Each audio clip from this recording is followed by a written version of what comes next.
Olá, bem-vindo e bem-vinda ao Ponto 3. No programa de hoje vamos falar sobre milagres. O milagre é um assunto espiritual.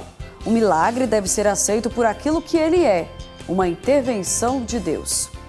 Diante de um fato extraordinário, cabem duas possíveis explicações. A da fé, que remete para a onipotência divina, e a da razão, que tenta compreender cientificamente o fenômeno. O reconhecimento do caráter milagroso de um fato não impede, contudo, a sua explicação científica. La inteligencia artificial está en la raíz del cambio de época que estamos viviendo. La robótica puede hacer posible un mundo mejor si va unida al bien común. Porque si el progreso tecnológico aumenta las desigualdades, no es un progreso real. Los futuros avances deben estar orientados al respeto de la dignidad de la persona y de la creación. Recemos para que el progreso de la robótica y de la inteligencia artificial esté siempre al servicio del ser humano. Podemos decir, sea humano.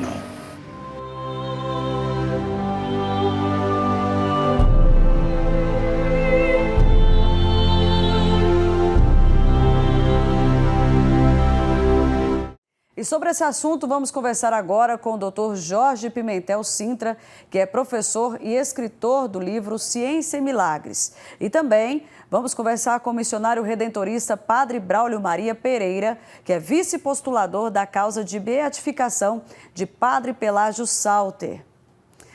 Padre, seja bem-vindo ao Ponto 3. Olá, muito obrigado.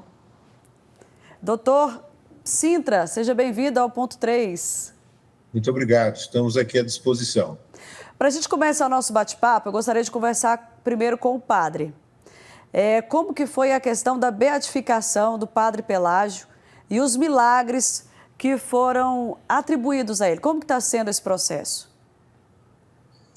Então, nós estamos numa fase muito especial, já esperando propriamente o momento em que o Padre Pelágio receberá o título de beato, né, a sua beatificação, que falta propriamente um milagre, né? Esse milagre, infelizmente, ainda não foi revelado por Deus, ainda não conseguimos. Temos alguns milagres que já foram analisados, mas foram rejeitados, alguns casos, né, a gente não chama propriamente de milagre, enquanto a igreja não define como milagre. Então, o começo do processo de beatificação do Padre Pelágio se deu em 1997. Lembremos bem que ele morreu em 61, mas a sua fama de santidade ela é bem geral.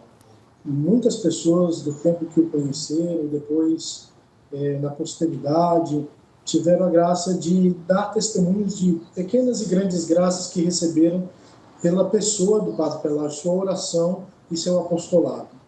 Então, ao longo desses quase 30 anos, os nossos superiores foram fazendo um discernimento e com a ajuda do então arcebispo de Goiânia, Dom Antônio Ribeiro de Oliveira, se abriu o processo de beatificação. Padre, para a gente explicar mais um pouquinho sobre esse processo. É um estudo que se faz de uma causa, de alguém que fez fatos talvez extraordinários ou milagrosos na Terra, é isso? É assim. É um processo que avalia não só os casos em si, mas também a forma como aquele servo de Deus, que é o título dado a quem é submetido a um processo de beatificação e canonização, se avalia também a forma como a pessoa viveu as virtudes cristãs. E é muito interessante aqui um detalhe que diz respeito à forma heróica de se viver as virtudes. Não basta simplesmente viver, por exemplo, as virtudes teologais, a fé, esperança e caridade, ou as virtudes morais, né? A justiça, a fortaleza, a temperança, mas viver tudo isso de uma forma exemplar e de uma forma heróica. Vamos pegar, por exemplo, a virtude do Padre Pelágio, da fortaleza, né? Nós sabemos que o Padre Pelágio, ele, além de ser um grande missionário, ele percorria enormes distâncias sobre o lombo de animais. Então, ele não era simplesmente um homem dotado da virtude da fortaleza, a fortaleza de ânimo, a fortaleza de espírito e às vezes até corporal, mas ele viveu isso de forma heróica. Então, isso é muito importante.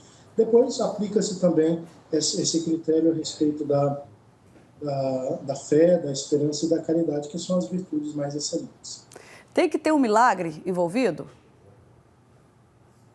Ele teve muitos milagres enquanto esteve vivo. Não, mas desse processo de beatificação, tem que sempre ter que ter um milagre envolvido ou não? Boa pergunta, não. Tem fatos também de beatificação, casos, por exemplo, como dos mártires. Pessoas que morreram para dar testemunho da fé, e também outros tipos de mártires, que são pessoas que morreram para dar a vida a outra pessoa, como o caso de Santa Giana Beretta, o caso de São Maximiliano Maria Kolbe. Então, eles não tiveram propriamente um milagre para a beatificação, então eles foram beatificados. Mas para a canonização é necessário que tenha um milagre, que é uma segunda fase, um pouco mais elaborada, inclusive para que aquele modelo de santidade, que enquanto beato é mais regional, né, para uma determinada circunscrição territorial, enquanto canonizado vai ser apresentado como modelo para toda a Igreja Universal. Entendi. Agora, conversando com o doutor Sintra, professor, eu queria que o senhor falasse um pouquinho do livro Ciência e Religião. A gente fala em ciência e religião, parece que não tem um encontro, uma ligação, né? Mas existe. Exatamente, existe. Aliás, ciência e milagre, né? Ciência e milagre, mas as coisas estão próximas, né? O milagre está dentro da fé, mas ciência e fé e religião se dão sempre numa mesma pessoa. Eu não posso dizer que eu sou cientista quando estou lá dentro da universidade, saio de lá, eu deixo o guarda-chuva lá dentro e saio ou pego. Não, eu sou uma pessoa única que tenho que ter a minha fé em todos os momentos da minha vida. Então, de fato, a cabeça tem que ir junto com o coração e com a fé também. E a gente consegue compatibilizar isso de uma forma muito clara e as coisas não se contradizem. Então, a ciência mal feita pode rejeitar Deus, mas a ciência bem feita leva a Deus. Nós temos nomes de grandes cientistas, por exemplo, Pasteur e muitos outros que acreditavam em Deus e eram católicos praticantes, né? Então, Pierre Duhem também, da mecânica quântica, para falar de uns nomes mais próximos, né? Então, isso também acho que vem aí ao encontro do que é um santo, né? Precisa de um milagre, a igreja é muito exigente, mas porque essa pessoa vai servir de modelo. Então, modelo para que todo mundo, né, leigos e sacerdotes, possam imitá-lo. Então, acho que é muito importante que haja também cientistas que um dia cheguem aos altares para dizer que esse não é um campo que está à margem da fé. Então, é por aí. Mas, professor, dentro do livro do senhor, Ciência e Milagre, qual que é a conclusão que o senhor chegou em relação à ciência e o milagre? Tem uma conclusão? Então, tem uma conclusão, no homem nós temos essas duas dimensões, né? Tem a dimensão da cabeça, que se essa dimensão da cabeça ela cair para o racionalismo, para o cientificismo, ela está carregando a mão e indo para um beco sem saída, porque a gente não é só provar tudo, há muitas coisas que a gente não prova, né? Então, o amor do marido pela sua mulher, da mãe para o filho, qual a equação matemática que define isso? Não há. Então, há outras maneiras de conhecer que passam pelo coração. E a conclusão é que é possível integrar as duas coisas. E a igreja, nesse ponto, aí, ela submete um milagre a uma prova muito dura. Por quê? Porque ela vai abalizar uma pessoa como sendo santa e vai ter equivalente aí quase que a um dogma de fé que aquela pessoa está no céu quando ela é canonizada. Então, não é qualquer fato que vai ser aprovado como um milagre. Porque se pode ter uma explicação natural ou científica, então a igreja rejeita. E por isso muitos milagres são rejeitados, por não cumprirem o seu lado científico. Então, é necessário e é bom que a igreja tenha esse rigor para que depois não caia num conto do vigário, assim, né?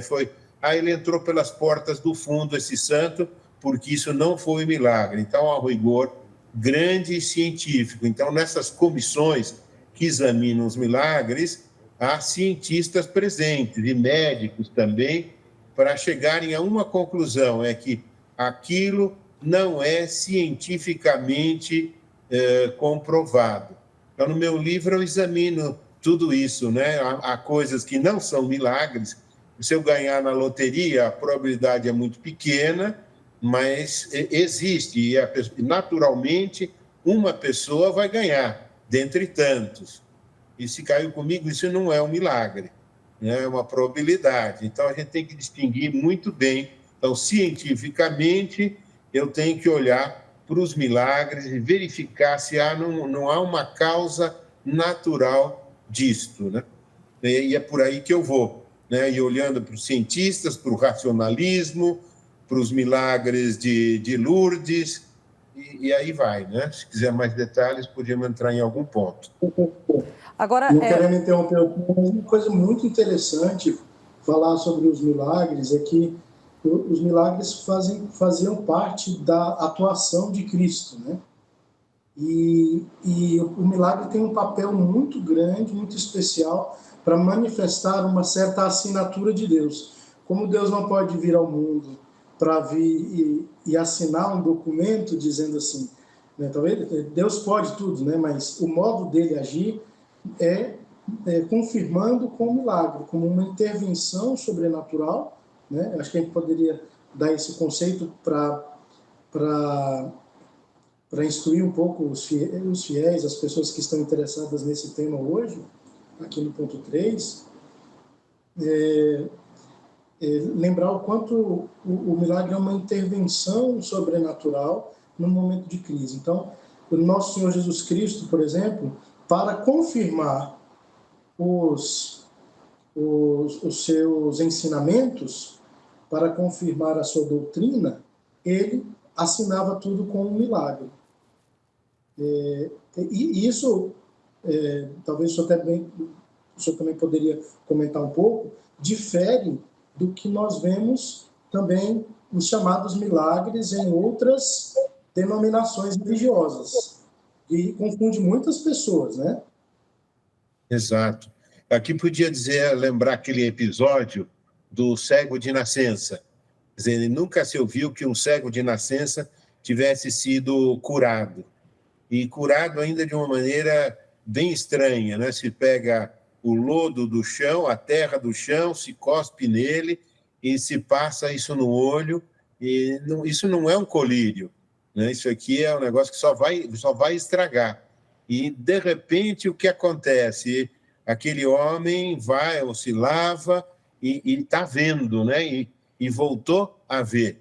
Isso aqui divide as águas, né? Porque as pessoas simples acreditam e aqueles que eram doutores da lei e mestres não acreditam e começam um processo de investigação em que interrogam o próprio cego que começou a ver, interrogam os pais, e eles para isso não têm explicação, e aí mas como eles não têm fé, eles vão tentar outras coisas e forçam a realidade. Então, eu acho que isso Seria aqui, uma de forma fato... de tentar achar uma justificativa para um milagre, para que não seja considerado um milagre, no caso, né? Exato. Doutor, eu queria fazer uma pergunta para o senhor, que eu estava pesquisando sobre o livro do senhor, e tinha uma pergunta assim, ó: pode interferir no universo contrariando Deus? Porque Deus pode interferir no universo contrariando as leis que ele mesmo criou? Eu vou lançar essa pergunta para o senhor e para o padre também. Então, foi Deus quem fez as leis do universo. Então, para mim, é tanto milagre que o Sol saia todos os dias, como algum dia ele não saia ou ele pare no céu, como aparece no caso de Josué, né? Então, quem fez as leis pode suspendê-las momentaneamente, né? Como a gente tem fé, a gente vê que uma multiplicação de pães, andar sobre as águas, ressuscitar um morto, são coisas que não acontecem, né? Que não acontecem na natureza, eles não acontecem na natureza, mas Deus pode, né? E Deus pode, e para quem tem fé, os evangelhos estão cheios de milagres. Mas a resposta é indo para a essência da coisa, é dizer, então, um milagre é uma coisa que supera as leis da natureza, ele não contraria, ele supera. Então, vinho, a água se transformar em vinho, normalmente não é possível. Mas Deus pode combinar moléculas, pode fazer de alguma maneira, e de uma maneira instantânea, transformar 700 litros de água em 700 litros de vinho. Agora, professor, para o senhor escrever esse livro, o senhor conversou com alguns cientistas, né? Como que é a visão deles em relação ao milagre? A maioria. Então, varia, se a pessoa tem fé ou não tem fé. Então, quem não tem fé nem precisa ser cientista para negar. Então, quando a pessoa, às vezes, não quer mudar de vida, ou já tem uma coisa já pré-concebida, ela muitas vezes não muda. Então, nós temos muitos cientistas e médicos que foram a Lourdes e testemunharam milagres, e nem por isso se converteram. Quer dizer, Deus também não força as pessoas, né? É verdade. Então, eu li muito vidas de cientistas e muito sobre o tema. E eu posso dizer, entre os meus colegas tem de tudo, mas a maioria é católica, né? A maioria é católica porque está no Brasil, e também uns vão à missa aos domingos, outros não vão, mas e assim vão, né? Assim vai tocando. Acreditam no milagre, né, doutor? Sim, agora eu queria passar para o padre, doutor, essa pergunta. Deus pode interferir no universo contrariando as leis que ele mesmo criou? Sim, pode, e eu faço das palavras do professor as minhas. A resposta do professor foi genial, porque invoca o poder criador de Deus. Se ele realmente tudo fez, ele tudo pode transformar. Agora, eu só acrescentaria isso que disse anteriormente. O milagre, ele pode acontecer, e ele sempre vai ser uma assinatura divina para confirmar uma doutrina. Há muitos milagres, digamos assim, falsos milagres, que impressionam, que são, na verdade, prodígios, que até o diabo pode fazer prodígios. Nós vemos aí muitas situações que deixam as pessoas estarrecidas. Porém, esses milagres não confirmam uma doutrina. Então, Santo Tomás de Aquino, por exemplo, ele distingue claramente. O milagre sempre vai ser... Por isso que a igreja pede que, sendo santo, que Deus mostre que aquela pessoa é santa. Ou seja, se houver um milagre, é o sinal do céu de que se pode canonizar uma pessoa. Existe tamanho para milagre? Para ser considerado milagre? Bem, de acordo com esta definição, é possível distinguir o milagre do prodígio ou, por exemplo, de uma graça, né, simplesmente. Vamos dizer assim, às vezes a gente usa até a expressão, a conversão de uma pessoa foi um milagre. Ela era totalmente cética ou ateísta, de repente houve um milagre. Não foi propriamente um milagre, foi uma graça que ela recebeu, né? Ou então um prodígio, né? alguma coisa assim de extraordinário acontece, como, por exemplo, o sol rodopiando ali, né, diante das pessoas que estavam vendo as manifestações, as revelações de Nossa Senhora de Fátima. E o milagre, digamos assim, ele é algo que é uma ação que transcende de maneira definitiva e irremediável todas as possibilidades humanas, né? Então, é algo realmente mais grandioso. Então, o milagre aparece numa hierarquia, né? de algo realmente extremamente extraordinário. Nós poderíamos até citar, né, dentre as coisas maravilhosas que o professor citou também, que Nosso Senhor fez, a própria encarnação do Verbo. Quem é que poderia imaginar que o próprio Deus, Criador de tudo que existe, iria nascer do ventre de uma mulher sem a intervenção de um homem? É verdade. Então, existem esses grandes Professor, milagres. e esse foi o fato que mais chamou a atenção do senhor quando escreveu esse livro?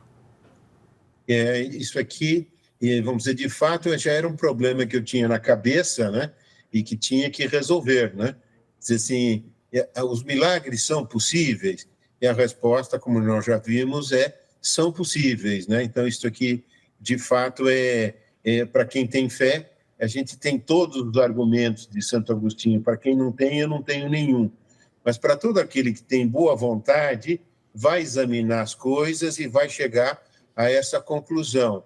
Olha, um exemplo que me chamou bem a atenção é que há alguns milagres que não puderam entrar num processo por uma falta de documentação.